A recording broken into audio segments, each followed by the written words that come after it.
décembre 2020, se sont regroupées toutes les parties prenantes qui travaillent dans le domaine du reverdissement.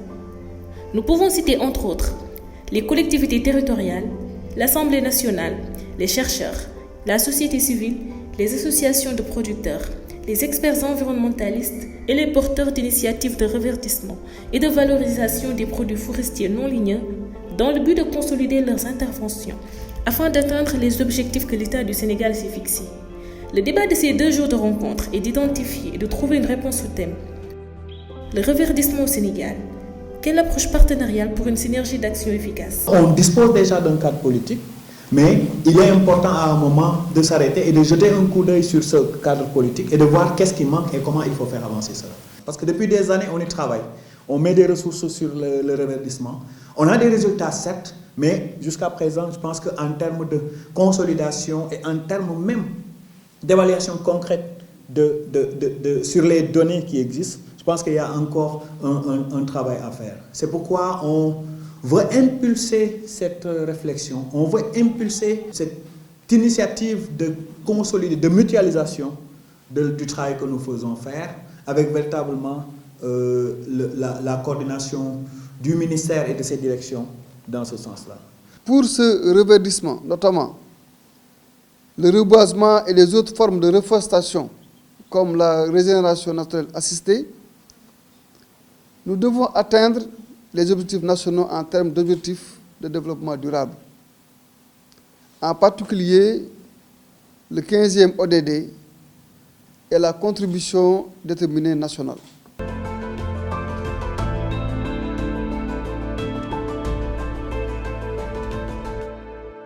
Le premier grand défi, c'est d'abord la planification des programmes. La planification. Tous les partenaires locaux sont indispensables, à commencer par les maires, les chefs de village, qui ont la vision du territoire, qui sont capables d'engager des stratégies, une planification. L'aspect concertation, coordination, sécurisation et diversification. Ça nous amène maintenant à un support de niveau de planification familiale. Et je pense que quand on parle de suivi, quand on parle de mise en œuvre, il faudrait à l'échelon famille arriver à l'échelon terroir. Par rapport à la planification, comme il l'a dit, nous avons toujours ces difficultés, mais quand même nous cherchons toujours, parce que nous avons mis en place des cadres qui sont là, pour pouvoir vraiment planifier ensemble, avec l'ensemble des acteurs qui sont. Nous l'avons réussi par rapport au Conseil régional de Fatick autant. On rencontre d'énormes difficultés liées à la planification. Par exemple, tu vois une ONG qui fait des actions de reverdissement, mais malheureusement, on n'a pas le même langage. Il y a même des actions qui se répètent.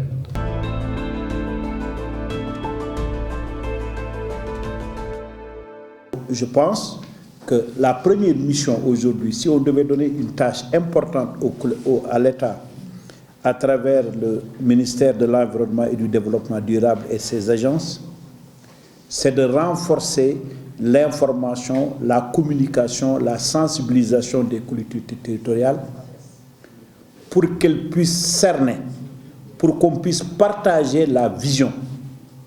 Quel est le lien exact auquel une collectivité locale ne peut s'en passer et un partenaire aussi la même chose pour que ça soit respecté une bonne fois pour toutes? Combien de milliards sont investis dans l'environnement et quel est le pourcentage qui passe par les collectivités territoriales?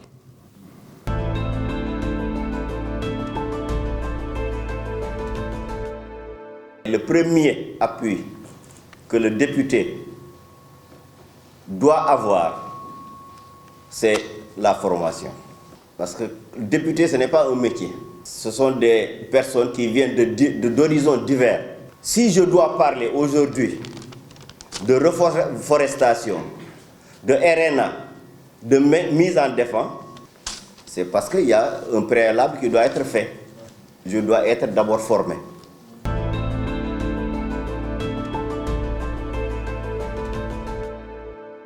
Vous avez parlé des enjeux liés aux plateformes.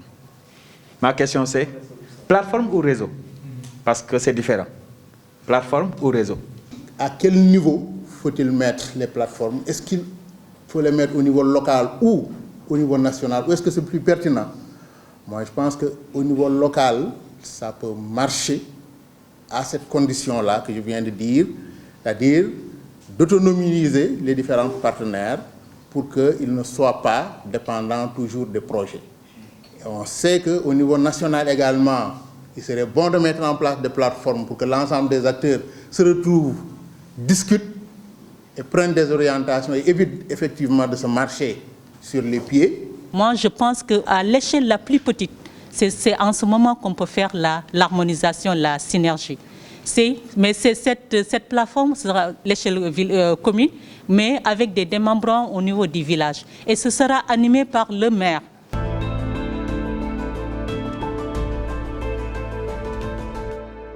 La solution apportée par l'agroforesterie, par les arbres de fertilité, c'est une solution qui permet de manière holistique de résoudre pas mal de problèmes auxquels les paysans sont aujourd'hui confrontés.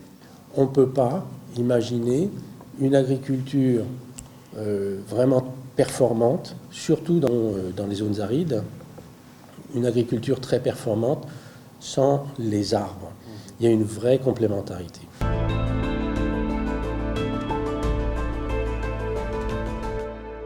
Quelles sont les approches qui permettraient aux gens non seulement de continuer donc à faire du reverdissement, mais en y trouvant leur intérêt dedans. Et c'est là justement que la question du marché intervient et de l'entrepreneuriat. Parce que si on n'essaie pas de lier cette question de l'entrepreneuriat avec cette question donc de reverdissement, hélas, donc tout ce qu'on aura fait en termes d'investissement dans les projets risque de ne pas servir à rien du tout.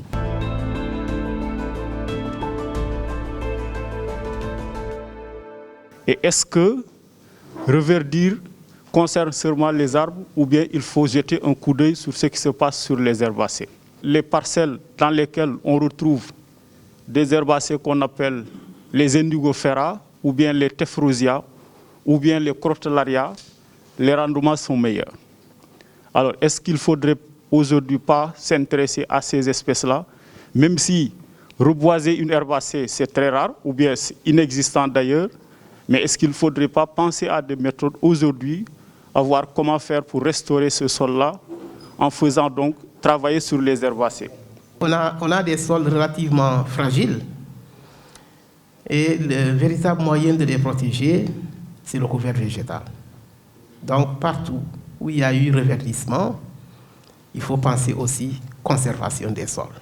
Les herbacées, en grande majorité, c'est la famille des poacées. C'est des annuels, c'est des plantes annuelles qui sont là pour une période et qui disparaissent.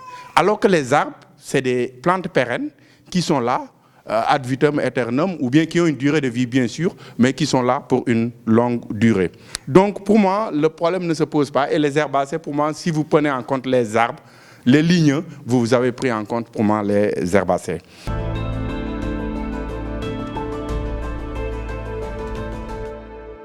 Une zone qui a perdu sa végétation, une fois que cette végétation a été reconstituée, le cadre de vie même change. Et c'est important, c'est des choses qu'il faut évaluer. Donc pour dire quoi? Pour dire qu'il y a eu des impacts qui malheureusement n'ont pas été évalués. Et il faut qu'on s'adonne à faire ce travail. C'est vrai, c'est pas facile, mais il nous faut le faire. C'est vrai qu'il y a eu du temps qu'on a mis à faire du reboisement, on a mis à faire du RNA, on a mis à faire des travaux en matière de RSCRS, mais jusqu'à là, on n'a pas véritablement des indicateurs un peu communs permettant de dire que voilà donc le degré d'avancement. Est-ce que véritablement on peut aller vers ce sens-là pour dire que pendant combien d'années je suis arrivé à telle mesure et quelle serait donc la nature de cet indicateur-là?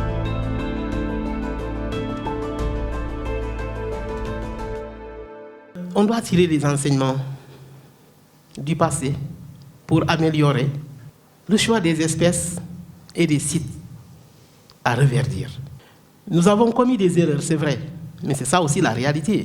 Puisque dans un premier temps, évidemment peut-être parce qu'on était pris de court, on a beaucoup plus pensé espèces exotiques, dont on disait que c'est des espèces à croissance rapide, en oubliant en oubliant d'autres préoccupations. Aujourd'hui, je crois qu'on doit tirer des leçons des erreurs du passé. Il y a un problème, c'est celui de la mémoire.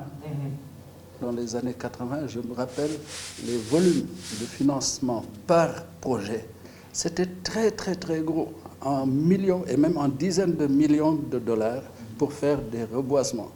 Et sur tous les sites que j'ai visités dans les années 80, je suis désolé de ne pas voir beaucoup de traces. Une bonne initiative doit faire un retour sur le passé, voir quelles leçons peut-on en tirer, puisque moi je prétends que ce qui est important, c'est finalement dans le passé, ce n'est pas les succès, c'est les échecs.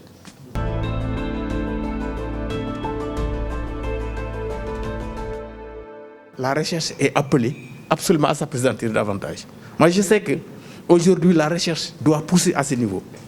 Voir réellement comment, à partir de l'importance que, par exemple, procure l'arbre par rapport à la famille, comment attirer la famille absolument à reverdir ses champs, à reverdir sa maison, à reverdir un peu partout, pour dire maintenant que j'ai fait ça, donc ça permet d'avoir ça et ça et ça. Les connaissances empiriques basées sur l'observation, sur l'expérience sont aussi importantes que les connaissances scientifiques que nous générons.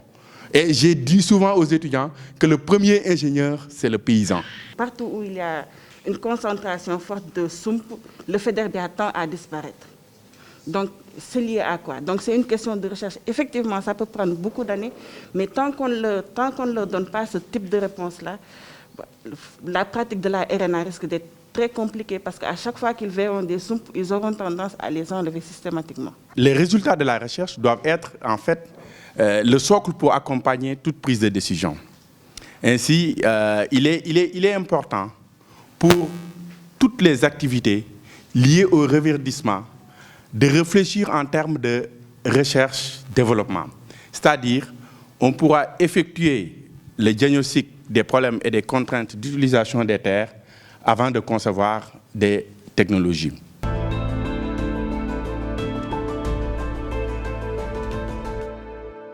Aujourd'hui, qu'est-ce qui plombe ou bien qu'est-ce qui ne facilite pas le reverdissement du Sahel ou bien du Sénégal en particulier? Je pense qu'il est important d'interroger aujourd'hui la représentation que nous avons de notre environnement. Quel est notre rapport avec l'arbre? En Wolof, on dit garab, c'est-à-dire un médicament. Est-ce que nous avons encore cette relation avec l'arbre qui permettait aux anciens, à nos grands-parents, de s'entourer de verdure, de se soigner avec cela par des soins, mais aussi en mangeant ces arbres-là? Aujourd'hui, quelle est notre relation vraiment avec notre environnement, avec l'arbre? Je pense que ça va nous permettre de pouvoir savoir sur quel levier se baser afin d'impulser cet engagement des communautés pour le reverdissement. Est-ce qu'il est aujourd'hui urgent, voire nécessaire, voire urgent, de faire une ethnographie pour voir est-ce qu'il y a des communautés qui sont plus intéressées ou bien qui s'occupent plus de l'arbre? Ou bien est-ce que c'est le projet qui a choisi des zones où des Sérères habitent? Parce que moi, en tant que sociologue, ça m'interpelle de savoir est-ce que le Pulaar, le Diola, le Wolof et le Sérère ont le même rapport avec l'arbre?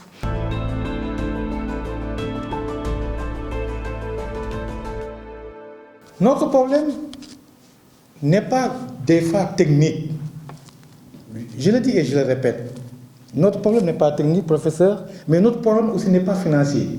Il y a des facteurs déterminants beaucoup plus importants. Si les orientations nationales restent une propriété étatique, c'est voué à l'échec. Mais je préfère et j'opte moi pour une orientation des peuples, pour une orientation, un engagement, une stratégie populaire de la communauté, je veux dire par là. Le reverdissement est d'abord un problème de comportement individuel et collectif, professeur, avant d'être un problème des États. Mais mettons la communication et l'éducation. Elle est fondamentale. La reforestation, le reverdissement du Sénégal doit être pris en compte dans les formations au niveau de l'alimentaire d'abord. Parce qu'il faut quand même que nos enfants puissent intérioriser l'aspect reverdissement, l'aspect reforestation, en tout cas dans leur vie quotidienne. Et ça, c'est important. Parce qu'il faut commencer par les enfants. Et ça nous permet en tout cas de nous lancer dans ce grand programme.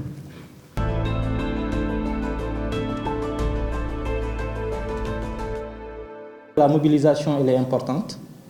Tout d'abord pour une meilleure socialisation, un meilleur portage du projet à l'échelle du territoire concerné. Ce qui renvoie donc au travail de caractérisation qui est toujours important à faire dans tout territoire donné.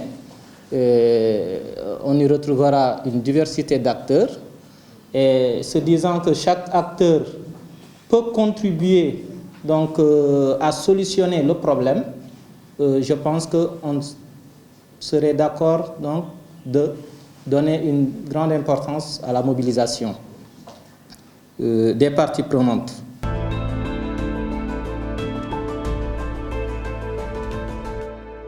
Il y a un besoin d'ouvrir une grande concertation. Et cette concertation-là doit nécessairement tourner autour du ministère de l'Environnement et du Développement durable. Au niveau stratégique, l'État doit, à mon avis, opérer maintenant, un peu dans sa façon de faire, opérer quelques changements. Dans tous les pays, ce sont les communautés et les associations qui reboisent.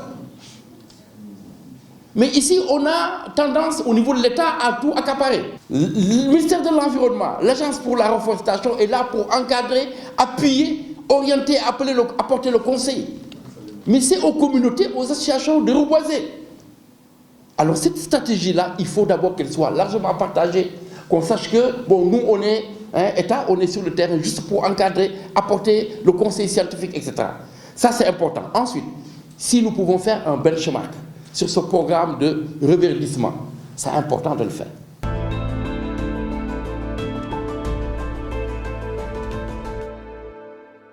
Nous avons plus pris note sur des recommandations et des pistes à explorer dans le futur. Parce que c'est ça aussi l'intérêt de cette rencontre. Il ne s'agit pas de nous retrouver, d'échanger, de rentrer chez nous. Mais c'est surtout de dire, au sortir de la réunion, voilà 4 ou 5 éléments sur lesquels nous allons travailler.